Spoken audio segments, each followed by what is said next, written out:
Good days.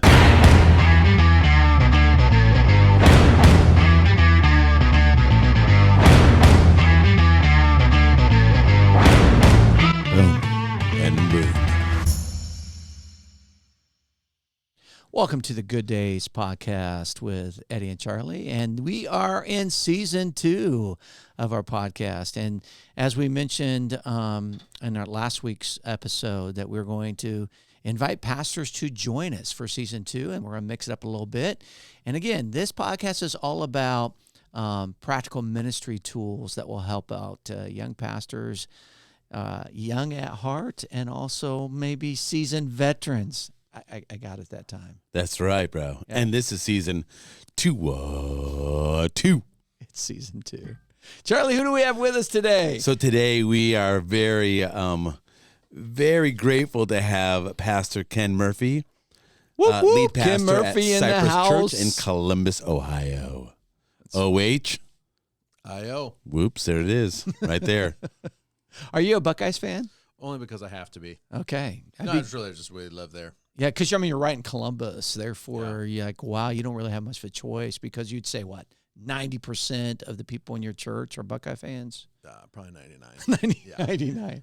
How do you let this guy then come and actually preach at your church? I mean, does he ever welcome everybody by going, hello, Michigan? No. He's worked it out a few times. Have you worked Okay. it? Have you? He's worked it out. Have you? I bet it's brutal last year when Michigan actually won. I mean, Easy, bro. oh, well, it's, Yeah. even a blind squirrel finds a nut. Wow. Welcome to the podcast, Pastor Ken. By the way, he actually is a huge fan of a team up in Wisconsin called the Green Bay Packers. Oh, are you a Green Bay Packers yeah. fan? Huge. Yeah, from your time when you're pastoring up in Wisconsin. Actually, I grew up in Eau Claire. That's right, you did. Yeah, I remember so- that. Now that you've mentioned that. Kindergarten through senior year. Wow. I And I mean, remember. they're crazy fans up there in the whole Wisconsin area for Green Bay. I mean, they're nuts, right? Yeah. No, what? Yeah. I think it's pretty much everywhere, but yeah. Yeah. But doesn't Green Bay fans, don't they take it to the next level? Shirts off in the frozen tundra, all that kind of stuff. Unfortunately, that's true. That we is can all true. see it. The We all see the cheese evidence. heads. We've all I've seen seen the evidence of that, on yeah. TV. Yeah. Bro, one time we were hanging out at his house when I was traveling for the school. I was on a ministry team, and after camp, we went to their house. And so Ken, and I are hanging out, and you had the idea, but we were jumping off the roof of the house, or was it the shed? It was the roof. The roof Into what? into the pool. Oh, yeah. It's terrible. That's Until- awful. What in the world? And There had to be some space. Like you had to jump out, right? Yeah, And get hey. to the pool. who's scared? I've seen you do the long jump, Charlie. Listen, Bro, I can jump off a roof. Okay, that's We're not scared. Now, Mama Murphy wasn't so happy. Yeah. No. You guys edit this, right? It's like, I don't know if I've ever No, admitted we- that public, we- in a we public ra- forum before. But, we rarely edit. Yeah. It's first that's time good. go. So, Pastor Ken at Cypress, 7 campuses, including the online campus, Incredible. and doing amazing ministry. And we are very glad to have you here. Yes. So, thank you And for it's coming. good to have him because your team is here to just talk to students about your church, which is a great church. We support you 100%. We really appreciate the ministry you're doing because you do a lot of you do internships, you do residencies, and you hire a bunch of our graduates, which we're very thankful for. Thank you very much. Yeah. But before we jump into our topic, how many years have you been at Cypress now? Serena and I have been there 22 years. Wow. Which is, I mean, it's just. That's crazy. It's unreal. Yeah. Our whole family grew up there, and we raised our family, our 3 boys. Don't you love that? Oldest 2 are married, and it's funny because my wife, her dad was business. Okay. CEO of Avon. Oh, wow. President I of didn't know GNC that. Diet Center. Yeah. They moved every 2 years. Oh, so they just hopped Promotion, around the yeah. country with all the promotions. My dad was a pastor, Eau Claire Church. Yeah. Never moved kindergarten through my senior year. So it's just kind of one of those longevity examples. And I think there's a lot of times there's a greater level of fruit when the pastor's been there. You earn that trust, and you can really facilitate whatever the vision is you're chasing after. So, yeah, 22 years. It's crazy how fast it goes. That I think that's phenomenal, because I think you're exactly right. We mentioned in season 1 of the podcast this idea of longevity and staying in it for the long haul, because there's a lot of you experience a lot of bumps and bruises in those first few years as people are trying to get to know you and you're getting to know them and you're building trust. Yep. And sometimes you're thinking, oh my goodness, God, if this is ministry, man, you can take this job and shove it and let me go somewhere else. It's hard. It's tough. Yeah. How did you okay, I'm just going to stay here for the long, besides your dad's example of being in Eau Claire forever, what kept you there at Cypress? It's a great question. I'm not to over spiritualize it, but I think part of it's the call, because there's many times I wanted to go do anything besides pastor or to pastor there. And then it's just really honestly that godly group of friends in our inner circle that carried us, prayed for us, with us, and just affirmed together in the collective voice, God is still at work, regardless of whatever circumstances might be, because it's not always easy. Just like a marriage, it's not. But the other side of that is, as I've grown, as the church has grown, our community has grown, there has to be a continual hunger for the mountain that you believe God wants you to climb collectively, that you're changing and evolving. So it's not a static experience, but you're just constantly changing and growing. Some people, maybe if God calls you, it's a different location, but the growth and the change, even though we've been there 22 years, I can't remember how they describe the difference in the church and just what God's called us to do over those 22 years.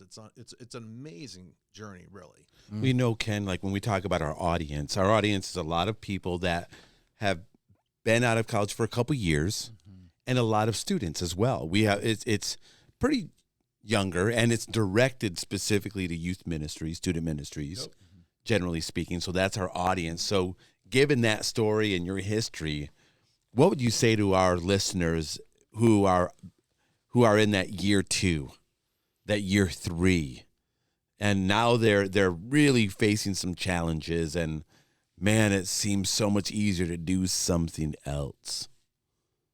Well, I think there's that. You have to have that godly wisdom. I've always said it's never going to be me; it's going to be we. Yes. So it's leading I up like that. to a senior pastor. In my situation, it's my elder team, the executive team. Whenever there's something we're either aspirational, we sense God calling us, whether it's, hey, we're going to start a new element of our student ministry, or we're going to add a new another core piece, or whatever the goal might be. The goal or the future has to be embraced by a we, not just a me. Because when it does get hard, you want to know that we are together. We're locked in on this thing. And then when there's challenges that you face, you say, hey, here's what I think, here's what I see, but I am not the sole, decision maker. What do you see? And then to be willing to kind of listen and to allow the team to make it better, the strategy and the commitment, then we're in it together. I like the whole team concept, because I think in ministry so often we feel isolated, we feel alone. And you mentioned something earlier too about this whole idea of establishing friends. I mean, every pastor, we need friends. And too many times pastors feel isolated, they feel alone, they are lonely. And speak to that a little bit about how that's helped your longevity, just simply having friends, doing ministry with people, with others, and sometimes with your friends. I would say that it's that fine line, that balance, that tension of, there have been times when I've allowed the wrong people to get into my inner circle. And listening to the wrong advice or the wrong reinforcement, and I've suffered because of that. The discouragement, whatever it might be, poor decisions, poor angles of approach. On the flip side, when you have the right people in the inner circle, it's not just nuts and bolts and strategies. It's ministering to your soul. It's ministering to your spirit. And it's the affirmation of, the confirmation of God's presence. God is at work. You're on the right path. And it takes godly discernment, honestly, to know, is God calling me to continue to do the same things that we're doing, the same ways that we're doing, and to trust him for the harvest and the return? Or is the lack of production saying we need to learn a new strategy to go about pursuing the harvest or the goal that God's calling us to. And to me, that has to be a collective, it's a collective process, because if you're leaders, and I mean, I go back to the church in Wisconsin when my wife and I planted a church. We pastored another church that was, less than 200. The dynamics of leading in different settings is different.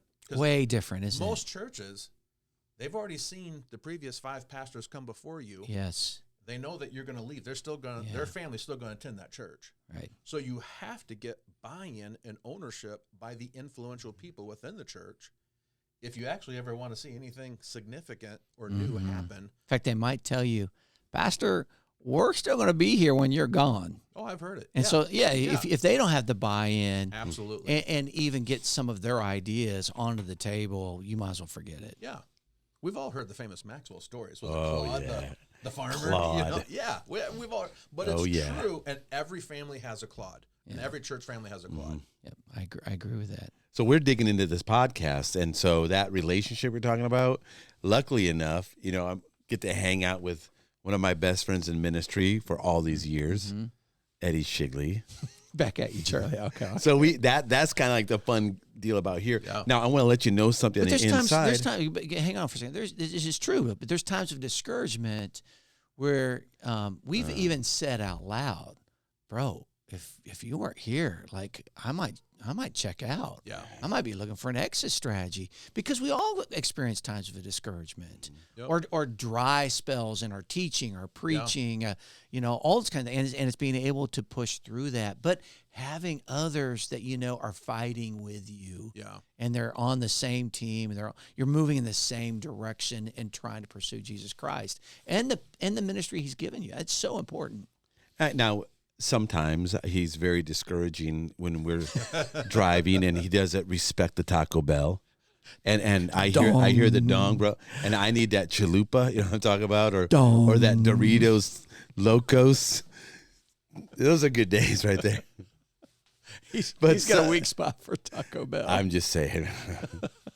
And I have a weak spot for McAllister's and sweet tea. So so whatever. We got to work it out. But one thing we've learned, we're trying to work it out. We are. Like an old married couple. Oh, it's bad. Okay, back to the podcast. But there is a point to this. So as we're talking about having guests on, and of course, like you as a pastor, we do have just a couple questions that take it to the next level. And for our audience who respect the hat, because I am repping King Country, keeping it real. Okay, good. All right. Just so you know, Eddie's jealous of the King Country hat. They're gonna put us on their next album. Yes, please. But our question is this to you, Pastor. What have you seen that then would lead you to give advice to a bunch of people that are listening that want to be on a staff? Or maybe they're on their staff and they don't have those relationships that we're talking about, and it wasn't a great experience. Could you give us a couple key things that would help people function well on a team? You're the pastor, so you have the experience. What do we need to know about working for a leader, and how do we lead up? How do we celebrate and honor the leader that's above us? Well, I think it's a great question, and I'll answer it before I dive into it. I'm going to tell you just a short story of when I first went to Indiana Wesleyan. All right. 1988, graduate high school. You're dating yourself now. I am. But my point, I'm going to date you two as well. Because my first year of youth ministry.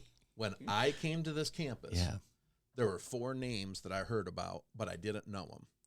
It was Eddy and Esther, Cujo, and Charlie. And I'm just telling you, as a young freshman on campus, I needed someone to look to that I might not even have the courage to speak to, but I said, they're an example that I can follow. Does that make sense? Wow. And that's, I mean, I'm sitting with 2 of you right now that are still feeding into freshman, sophomore, junior, and beyond. But I think part of belonging to a team is we all look to Jesus. I get it. Yeah, I agree. But every team has to have a leader.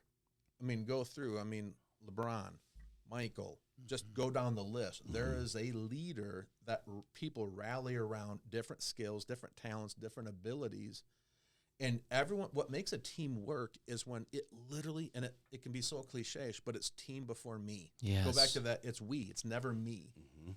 There is a role to be played and fulfilled. And when it comes to the local church, gosh, I know what Paul is talking about.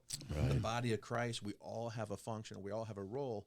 So therefore, you have to add value to have a spot at the table. Mm-hmm. To be a part of the body, there has to be something that, okay, what am I contributing? And it's encouragement, it's helps, it's a skill, it's something. Yeah. And when it comes to adding team members, just being honest, what you look for, hopefully, is a track record of whatever we've done in the past generally is the greatest predictor of what we will be doing in the future.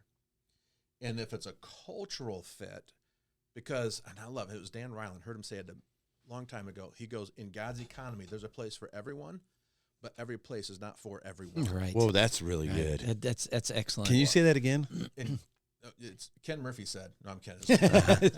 Everything I said, I got somewhere.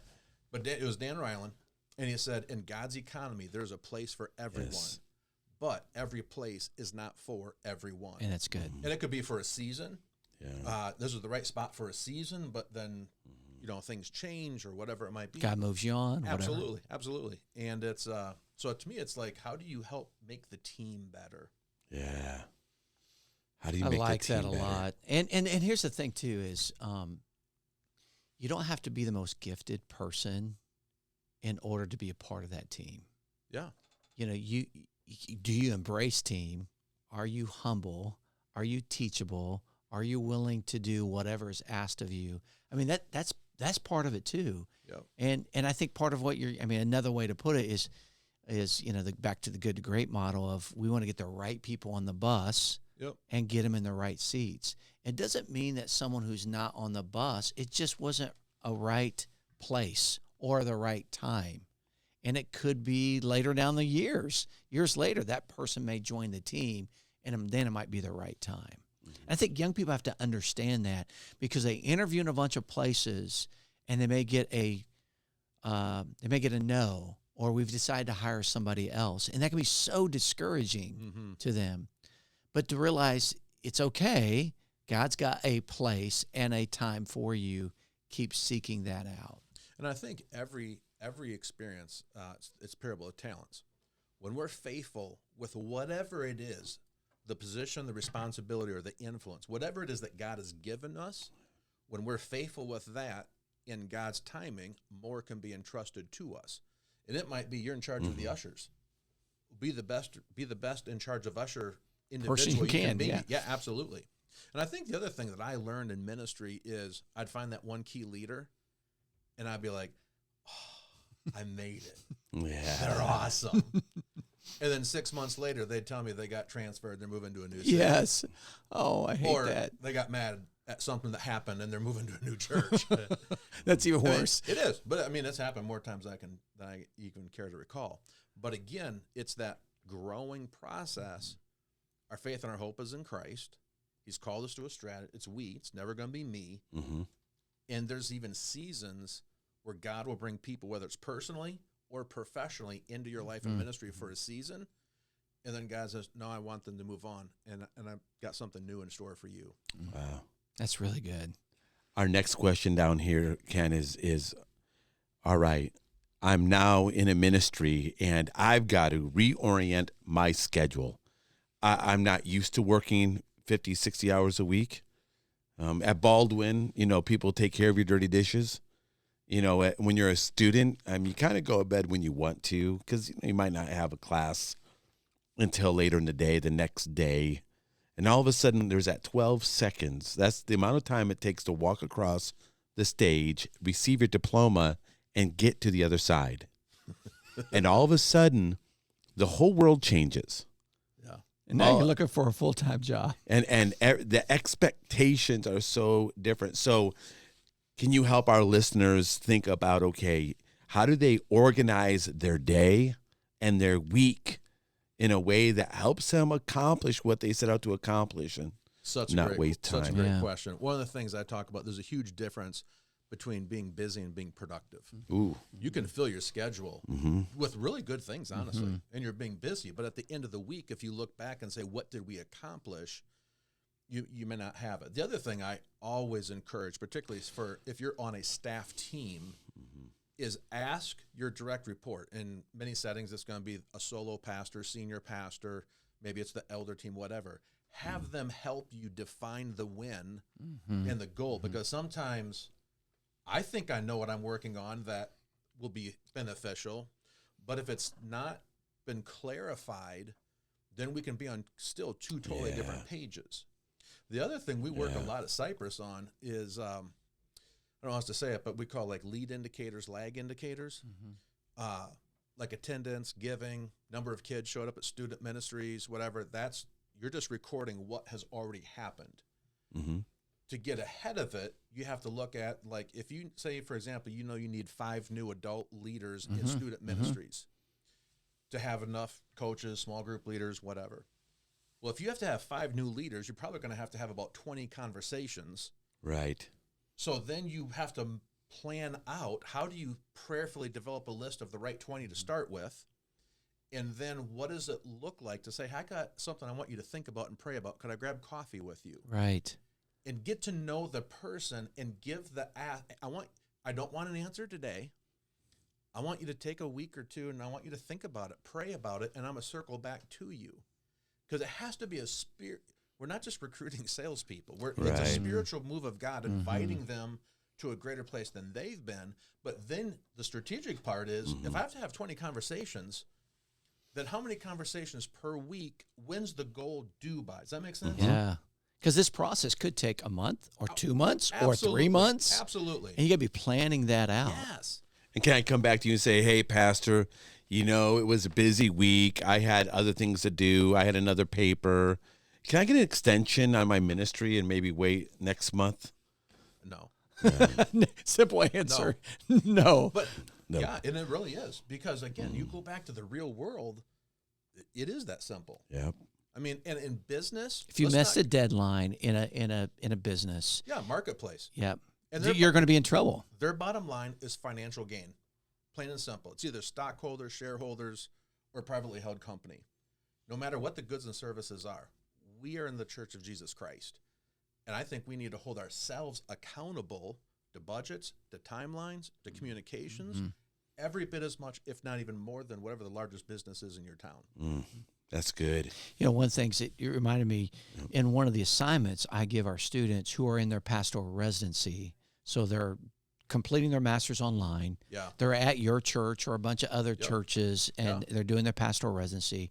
And I make them to sit down with their supervisor with their job description in hand and say, please explain this to me, and I'm going to take copious notes on this because I want to understand exactly what you expect from me, and I want to understand the win. Yeah. I want to understand what is expected of me on a daily, weekly, monthly, annual basis so that we are all on the same page, because so many times, disappointment comes from unmet expectations. Yeah. So understand the expectations as you sit down with your supervisor. On the front end. On the front end. On the front the end. very front end. Well, we do a lot, too. I talk about 30, 60, 90. In 90 days, what do we hope we have actually accomplished? What do we want the culture to feel like in a ministry? And get specific with it. Then you reverse engineer it. Then if we're going to make progress, where do we need to be at 60? Where do I need to be at 30? Now I got the next 30 days. What's my goal at the end of week 1, the end of week 2? I mean, it's really really you have good. to get that systematic. Right.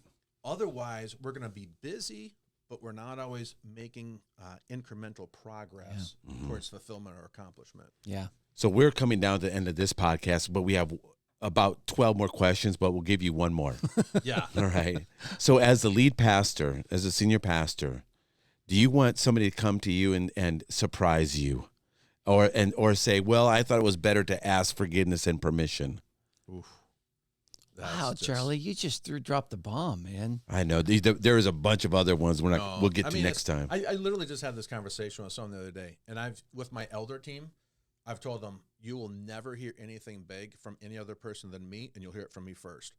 No surprises. Mm-hmm. And as a staff, bottom line, no surprises.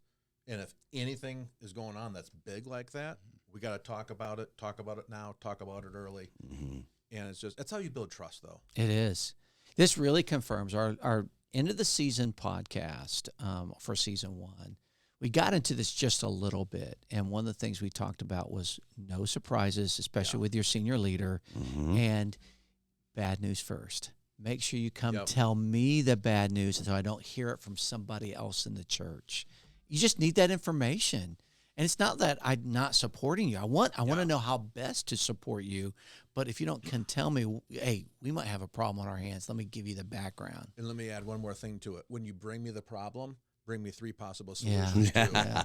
No, I mean, anybody can seriously. put out a Oh, I problem. love it. So Anybody good. can put out a problem. Yes. But if you're in the trench and you're the one saying, hey, here's what happened or here's what's going on. Okay, so what do we need to do to solve it? As you've been praying, discerning, give me multiple options. That's another Maxwell. Leaders don't come with problems. Leaders come with solutions.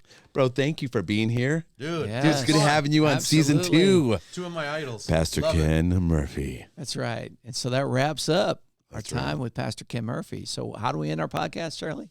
Boom. And boom.